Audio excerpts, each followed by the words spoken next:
मराठी आणि हिंदी मालिका चित्रपट सृष्टीतला मराठमोळा चेहरा म्हणजे अभिनेते किरण करमरकर। किरण त्यांच्या व्यावसायिक आयुष्यासोबतच वैयक्तिक आयुष्यासाठी देखील चर्चेत असतात। किरण करमरकर आणि रिंकू धवन यांची प्रेमकथा आणि त्यांचा घटस्फोट हा गेल्या काही वर्षांपासून चर्चेचा विषय आहे।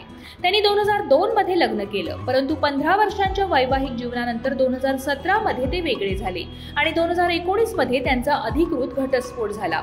किरण त्यांची पत्नी रिंकू धवन या देखील मालिका विश्वातील एक मोठं नाव आहे। रिंकूनं स्वाभिमान आणि ये वादा रहा सारख्या मालिकांमध्ये महत्त्वाच्या भूमिका केल्या। नुकतंच रिंकू यांनी एका पॉडकास्टमध्ये किरण यांच्यासोबत प्रेम आणि घटस्फोटाबद्दल मोठे खुलासे केले। किरण करमरकर आणि रिंकू धवन यांची भेट 2000च्या दशकाच्या सुरुवातीला कहाणी घर घर की या एकता कपूर निर्मित लोकप्रिय मालिकेच्या सेटवर झाली।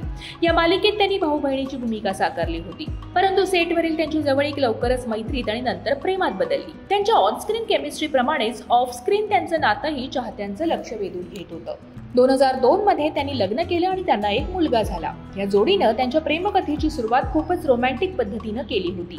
मालिकेच्या शूटिंग दरम्यान एकत्र घालवलेला वेळ, एकमेकांना समजून घेणं आणि सेटवरील छोट्या छोट्या गोष्टींनी त्यांचं नातं अधिक दृढ झालं।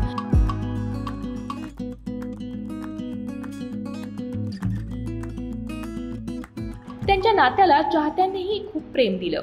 ही एक अनोखी प्रेमकथा होती, ऑनस्क्रीन भावंडांमधील ऑफ स्क्रीन प्रेम। किरण आणि रिंकू यांचं वैवाहिक जीवन सुरुवातीला आनंदी होतं। दोघेही टेलिव्हिजन इंडस्ट्रीतील यशस्वी अभिनेते होते। किरणनं कहाणी घर घर की मध्ये ओम अग्रवालची भूमिका साकारली। त्यांनी आपल्या मुलाचं संगोपनही प्रेमानं केलं, मात्र कालांतराने त्यांच्यात वैयक्तिक मतभेद आणि संवादाचा अभाव निर्माण झाला। किरण आणि रिंकू यांचं वैवाहिक जीवन दररोज कोलमडत होतं आणि दोघांनाही याची जाणीव होत होती। रिंकूनं आठवण सांगितली की ती दिवसभर किरणची वाट पाहत असे, आपला दिवस कसा गेला हे त्याला सांगण्यासाठी, पण तो झोपेचे नाटक करायचा। हळूहळू तिला जाणवलं की त्यांच्यातील प्रेम कमी होत आहे। टेलिचक्करला दिलेल्या मुलाखतीत रिंकूनं सांगितलं की ती केवळ तिच्या मुलासाठी या नात्यात राहिली। ज्या अभिनेत्रीला बोलणं खूप आवडायचं, तिला आता हळूहळू मौनात समाधान मिळू लागलं। मात्र लवकरच तिला तिच्या भावना व्यक्त करण्यासाठी एक व्यक्ती सापडली। हळूहळू माझी त्या व्यक्तीसोबत जवळीक निर्माण झाली, ज्याच्याशी मी माझ्या भावना आणि समस्या शेअर करू शकले। हे फक्त एक भावनिक नातं होतं, जिथे मी बोलायचे आणि तो ऐकायचा, कारण मला एकटेपणा जाणवत होता। पण जेव्हा किरणला तिनं त्या व्यक्तीला पाठवलेला एक ईमेल सापडला, तेव्हा तो संतापला आणि त्यांच्या नात्यात दुरावा आला। त्या क्षणी किरणनं दुसऱ्या फ्लॅटमध्ये जाण्याचा निर्णय घेतला।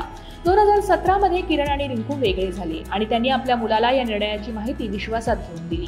त्यांनी हा निर्णय मैत्रीपूर्ण असल्याचं सांगितलं आणि मुलाच्या कल्याणाला प्राधान्य दिलं। 2019 मध्ये त्यांचा अधिकृत घटस्फोट झाला। दोघांनीही या काळात गोपनीयता राखण्याचा प्रयत्न केला, कारण त्यांना त्यांच्या मुलावर त्याचा परिणाम होऊ नये अशी इच्छा होती। रिंकूनं सांगितलं की तिने मुलासाठी घर सांभाळण्याचा प्रयत्न केला, परंतु शेवटी ती त्याच इमारतीत दुसऱ्या फ्लॅटमध्ये स्थलांतरित झाली, ज्यामुळे ती मुलाच्या जवळ राहू शकली। किरण आणि रिंकू यांनी मुलाला दोन्ही पालकांचं प्रेम आणि पाठिंबा मिळेल याची खात्री केली। मुलाला त्याच्या इच्छेनुसार कोणत्याही पालकांसोबत राहण्याचं स्वातंत्र्य आहे आणि दोघेही त्याच्या शैक्षणिक आणि इतर गरजांसाठी एकत्र काम करतात। रिंकू धवनने 2023 मध्ये बिग बॉस 17 मध्ये भाग घेतला, जिथे तिने तिच्या वैयक्तिक आयुष्याबद्दल काही खुलासे केले। ती म्हणाली की तिला लग्नाच्या बाबतीत पुन्हा प्रयत्न करायचे नाही, परंतु ती योग्य साथीदाराच्या शोधात आहे। तिने तिच्या घटस्फोटाबद्दल बोलताना भावनिक क्षणही अनुभवले, ज्यामुळे चाहत्यांमध्ये तिच्याबद्दल सहानुभूती निर्माण झाली। किरण करमरकर अलीकडे छावा या चित्रपटात दिसला होता, ज्यामुळे तो पुन्हा चर्चेत आला।